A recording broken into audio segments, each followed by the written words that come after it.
Hi everybody, Alex Apple here, and we're on video 3 of the using the rubbish bin and the hospital portfolio to create winning robot results. So in video 1 we created this demo account portfolio, explained the roles of the various portfolios and how we are going to be processing the demo account either into the dustbin or into the hospital, and how we are going to use methods to improve the failing results. So in the second video, what we did is we created the portfolio for the hospital and the portfolio for the dustbin, and there are two accounts in the dustbin. Although there are two accounts, they're actually related because they are trading exactly the same settings, and the one is a same direction strategy and the other one is a reverse direction strategy, but both of them are trading the same settings. So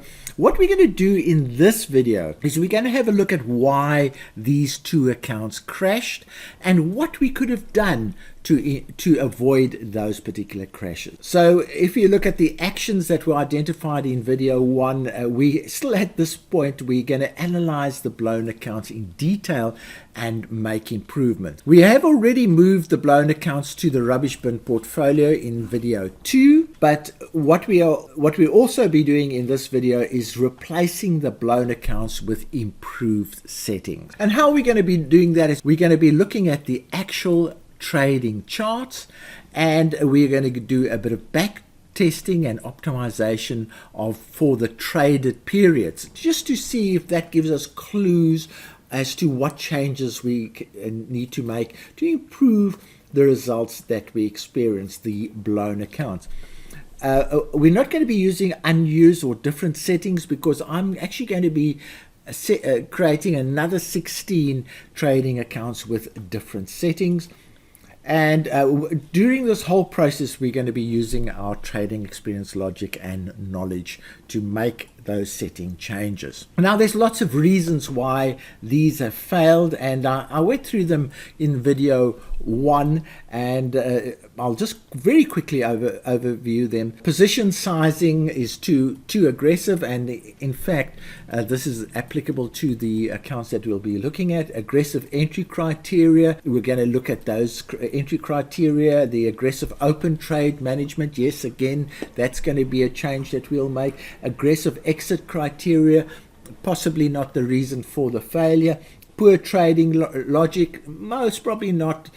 I think the result was mainly based on the settings. Poor instrument selection, we don't have a choice there. The choice was made for the pound USD, and we're not going to be able to change that.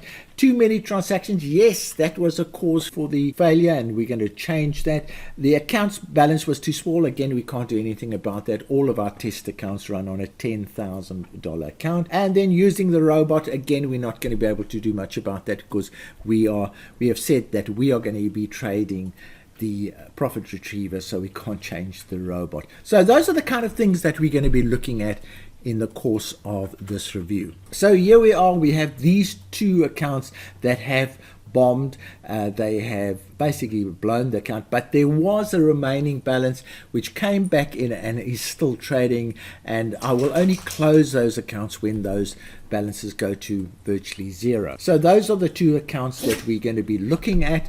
They are already in the blown account portfolio.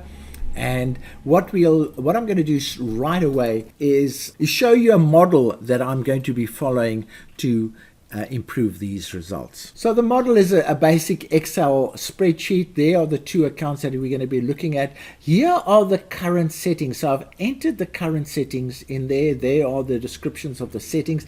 And then we're going to have a look at the chart.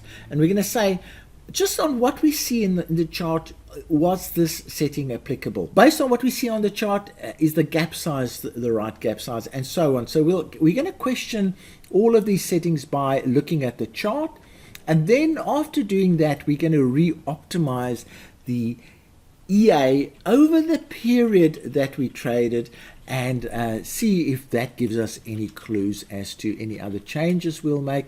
And then after taking those two views into account, we're going to actually change the settings and create a brand new trading accounts. The one will be in the same direction, the other one will be in reverse, but they will be using settings that come out of our review of this failure. So I am on our test computer. Here are all the accounts that are involved in the testing right now. And in fact, the first 2 accounts are the ones that have failed. So the first step really is to open that account up and to see what has happened and how we can improve things. This is what happened. We started trading over there. It went into a buy because the moving average was pointing up. And then subsequently, the logic of this EA says that if the initial transaction is a buy, you stay in a buy for as long as you can. And unfortunately, that didn't work out too well for this particular price action. So what we need to decide is what could we have improved. So what happened in the beginning is we used let's start with the settings. We used a moving average of 4. So I'm just going to put the moving average of 4. I'm going to make it yellow so that it stands out, and I'm going to make it slightly thicker so we can see where it was. Okay, so there's the moving average that we used, and the trick here was that unfortunately it caught a buy phase just about as this a downward action happened. And how could we have avoided this buy phase? So the first thing that I would look at is I say, okay, this moving average here was obviously too sensitive, too aggressive. So let's have a look at a less sensitive moving average. So I'm going to put in another one and just see what another one would look like, and I'll make this one white or light blue is good. That one there, aqua. And I'm going to make this one 500. Just out of interest, I'm going to make this 500, and we'll put that other EA in, moving average in. So what we're saying is that if the moving average was a slower moving average, in other words, a 500 instead of a 4, then that buy would not have been entered into, and all the subsequent trades would have been sells, because that's the direction of the moving average. So we could have avoided all of these losses by using a slower moving average. Now, 500 might be extreme. Let's try a 200 one and see if that would have saved. A 200 one would have saved us beautifully. Look at that. Still very nicely, and then it actually corrects as it's going on. Let's even go a little bit slower. So 100. Let's have a look if a 100 would have saved us. This 100 would have still been pointing down all the time, and would have started changing a little bit earlier. So 100 still works. Let's see, 50. No, 50 would not have worked, because here it's going down, and then at that point again it starts moving up. So we would have gone into a buy at that point. So 100 looks like the magic number. Let's just check it again, and maybe to be 100% sure, 150 should have been used. All right, so let's just put 150 in there. Right, so this is what I mean by reviewing the charts and saying, what could we have changed to avoid all of this? And look, 150 kept a nice downward in this downward trend, and maybe that's what we should have done. So let's go and have a look at our Excel spreadsheet again. And we say, instead of a moving average, maybe we should have used 154. So that's our first observation that we've made, and those are the changes that we've come up with. So now we're going to the second setting, the gap size. The gap size was 16. So let's go to the charts and see what that... So what that is telling us is that these gaps, these entries were too close to each other. They were too close, and that's why the account experienced a margin call, in that there were too many transactions opened, and that was one of the items on that list. Too many transactions open. Now, too many transactions open when you're facing the wrong way is a bad thing, but now that we've fixed the direction in terms of increasing the moving average size, we are no longer going to have that major danger of facing the wrong way. So what we want to do, in fact, is increase the number of transactions, because we want to cash in all these positive transactions as quickly as possible. So if anything, we most probably want to reduce the size so that we can cash in more and more and more as we're going along. So there are two sides to this coin. The bigger the gap, the less risk.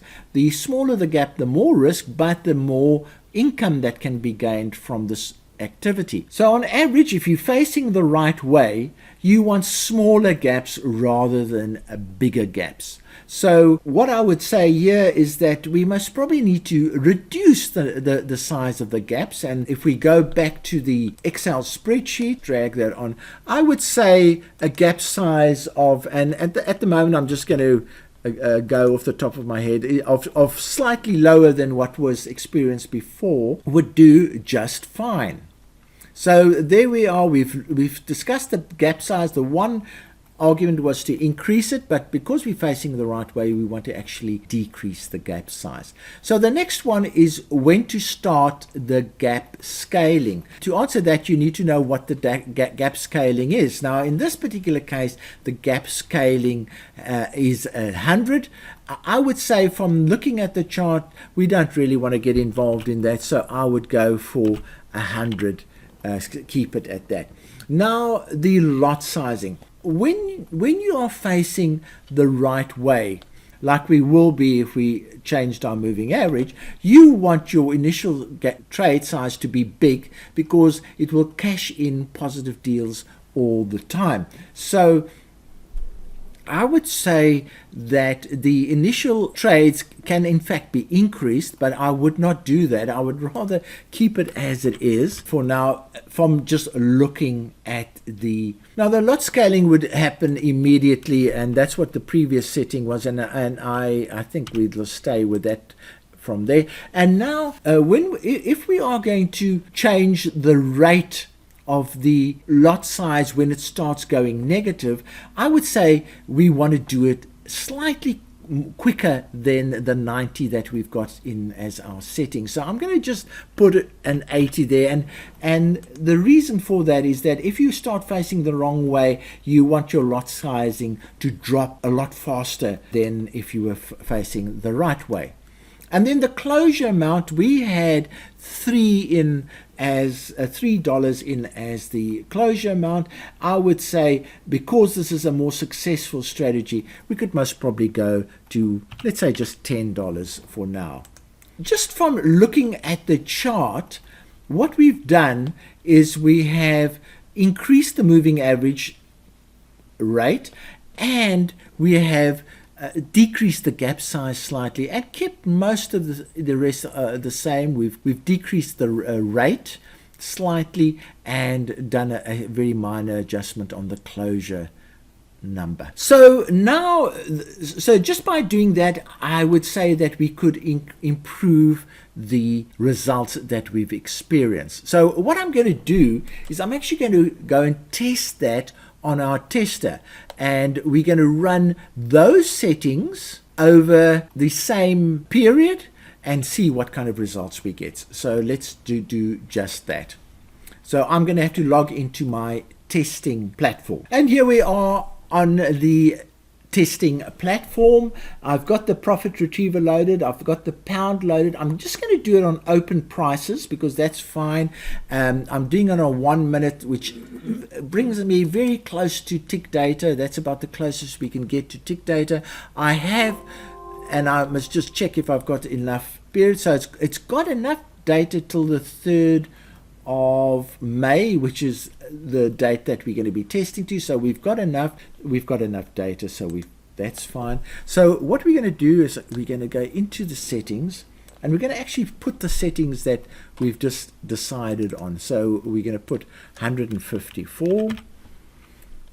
We've decided on a gap of 12, and we've decided to just start at 1, and Those settings were all the same. Initial lots, we'll keep it at 0.06, and the start level is 1, and the percentage that we're going to go down by is 80, which is in there right now. And then over here we've got 10 as our starting point. This is the same direction strategy, so we've got to change that to same direction.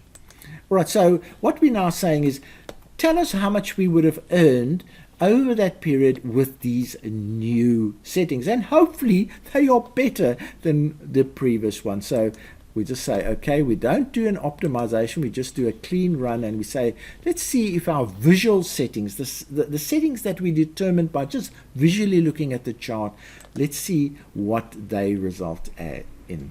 And then it's updating the history files, because this is a new period that's being tested quickly, and then it will run the new settings. Okay, so we've gone from a 9,600 loss to a 3,315 profit. So what I'm going to do, I'm just going to move that in over here and set it and just show that the settings that we've come up already have already improved profits by over $12,000. By over 12,000, the turnaround has happened. All right, so let's not waste too much time on that. So the next step is to do a re-optimization of that period to see what are the best settings that we could have used over that period. So let's do that. We go into here. We say, all right, we're going to optimize the moving average. So we say, let's start at 4, because that's what we started at. We're going up by 50, and we're going to go to about 404. So it's going to test quite a few options there on the moving average. The price gap from 6 to 24. 24 is a bit much. I'm going to just bring it down to about 18. Let's see what price gap it would suggest.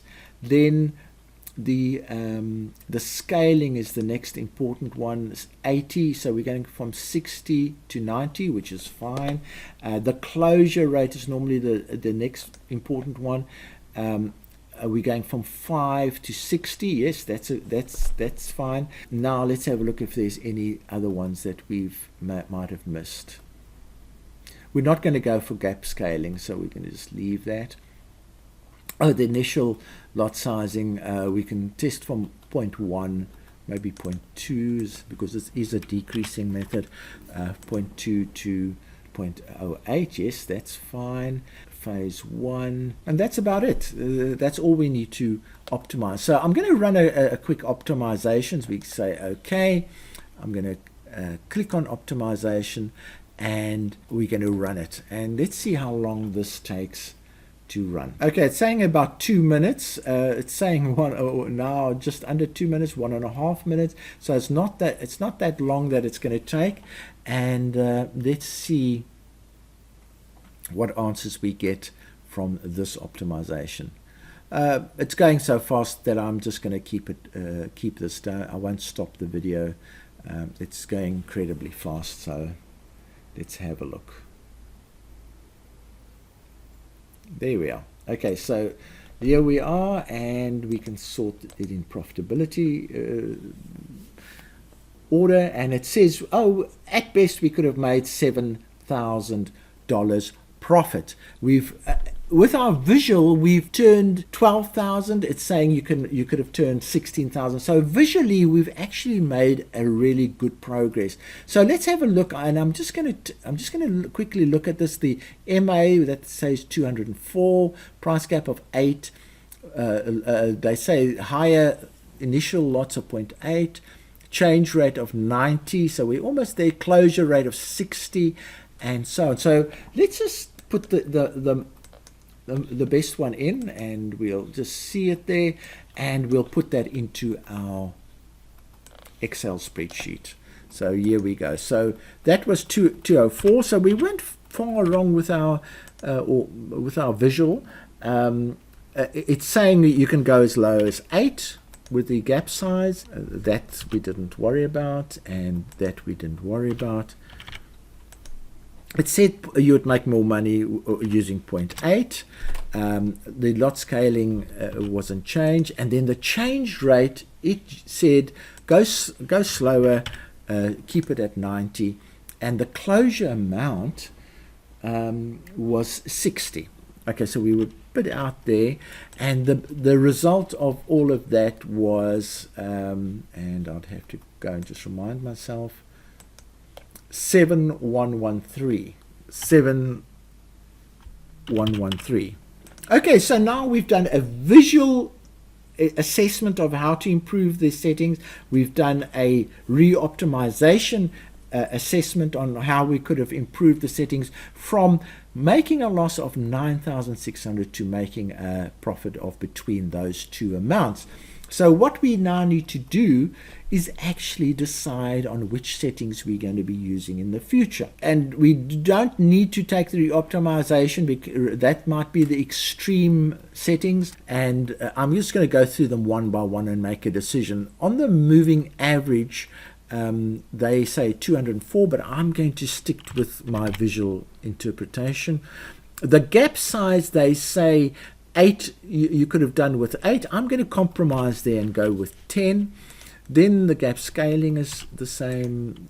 Then the lot sizing, I'm not going to go to 0.8. That's a little bit, I'm going to stick to our 0.6. And we'll go like that. And then we'll say change rate, 90, 80, 90. It was 90. We did 80. Oh, well, let's stick to 90. That's fine. And then the closure amount, there was quite a big jump here in the closure amount. And I'm just going to go for a compromise between these two, which will be about 30. Okay, so what I'm going to do is I'm going to actually put those settings in and see what they come out at. And the way to do the settings is you just go in here and we say we're going to go with 154. We're going to go with a gap of 10, and we're going to go with 0.6. That alone is going to bring the profitability down. And we're going to stick with 90, and we're going to go with 30. So I'm going to run this just to get an idea of what could have happened there. So we say, okay, we don't optimize it, and we just run it. Now this should be a bit faster, and we look at the report. Okay, so the report says 4747, and I'm just going to put that into the 4747, and I'm just going to put that in, and that seems to be a good number for a compromise between the chart view, the re-optimization. So we're sort of in between, and those are the settings that I will use for the new account on trading the pound in the same direction. Okay, so we're back at the trading computer, and here are all our trading accounts. And this one, the first one, is the one that failed. So we have a look at the one that failed. And we now need to open a new account with those new settings. The only reason why we would open a new account is if this account has totally failed. So let's go and have a look at what it's done, what the balance is right now. Oh, the balance is $2. So I would say this one has failed miserably. So instead of taking a whole new creating a whole new platform, I'm going to substitute this account, create a new account, and load those particular settings. So the first thing I'm going to do is I'm going to turn auto trading off. No auto trading anymore, and I'm going to create a new account. So with IG, it's very simple. You just go there, you say open an account, and there it is. Okay, it says new demo. Yes, that's what I want. There it is. Okay, everything's fine. And we say next. So there we are. We've got a brand new account, and there are the details. Now, so what I'm going to do, I'm going to go back to my live plan. Okay, I'm back at my live plan, or the forward testing plan, which was created in April. This first one is the one that has failed. So I'm going to just add a line underneath that. I'm inserting a line, so I've got an empty line there. And I'm actually going to say failed. It's in the dustbin, and I'm going to create a new account. There it is, and I'm going to just delete these details that are now old, and I can now put those new account details in. So I'm going to just take this off screen on another, and I'm going to copy that account number, paste, and it's a same direction strategy, and I'm going to copy that password into my live plan, and I'm going to say now that I've done that, I can finish here, and what will happen is that the new account will now come into play.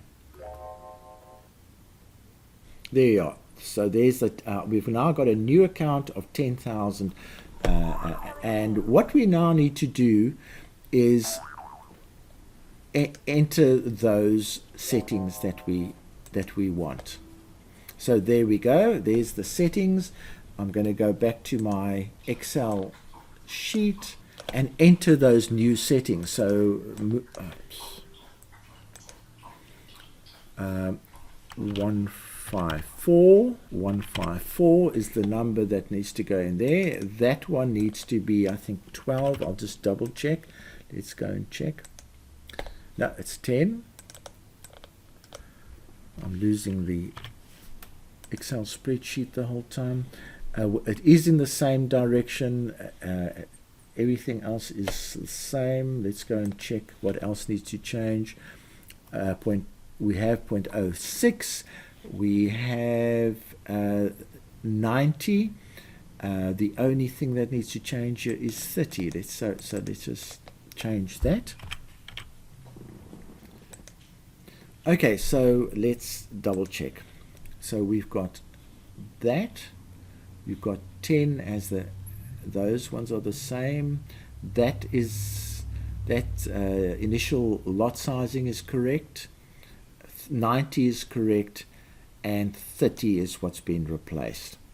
Okay, so now we have our new changed settings.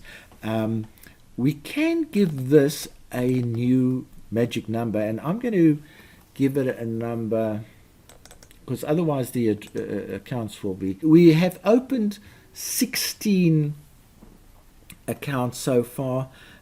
These are new ones, so I'm actually going to start a new series. So I'm going to call this 50. So the replacement settings will start at a series of 50. So the magic number is 1050. So we know that it is a replaced set of settings, and we say that's all good. And then the trick here now is to save it. So we need to save this. There are all the previous set files. We're going to create a new set file, and we're going to call this one replacement, and I'm going to put the date the 6th of May, PRA1. So this is a replacement for that particular set file, and that's enough that we need to know. I think that tells the story, and we save it. So now we've got that saved as a set file, and we have this. So what we can do now is literally activate it, because let's see if there's anything wrong here. Trading is set off, so the only thing that we need to do is activate the trading, and we are ready to trade. And here we go. So now we've got a whole new account that can run on our demo portfolio, and we can see how our changed settings go. And we're going to run this for a period until it either fails or succeeds, and that's what we're going to do. So what I'm going to do is I'm going to actually activate this. And there you can see it immediately enters a transaction with a gap size or a lot size of 0.6, and there we are, it's trading away. So what we can do is we can just fold this away, and we have now replaced the failed account, the original failed account, with a new one, and we're going to leave it to trade. So there's a few things you still need to do. We need to link this new account to FX Blue. So we need to create an FX Blue account. So I'm going to do that very quickly. So I'm going to go to FX Blue. I go to the FX Blue account. I say we want to start a new one. So the publisher method is going to be used, and then I'll bring our good old spreadsheet. There are the details that we need to register it with.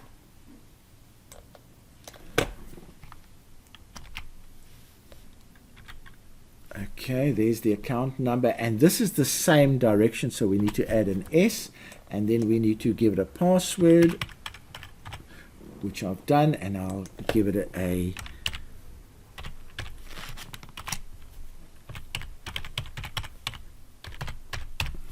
okay, so and that's how now I'm registering the new account. And I just want to double check that number. It's 5822. All right, so there we go. So now we're registering the new account, and there is the registration. So now we've got to go back to our trading account, and I'll just do that, get all these things out the way, and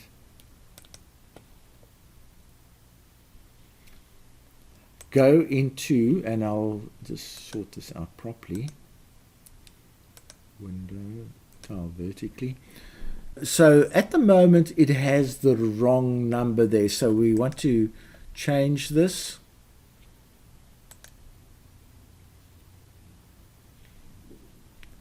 And we're going to put the a new number in, which is it is 586872S.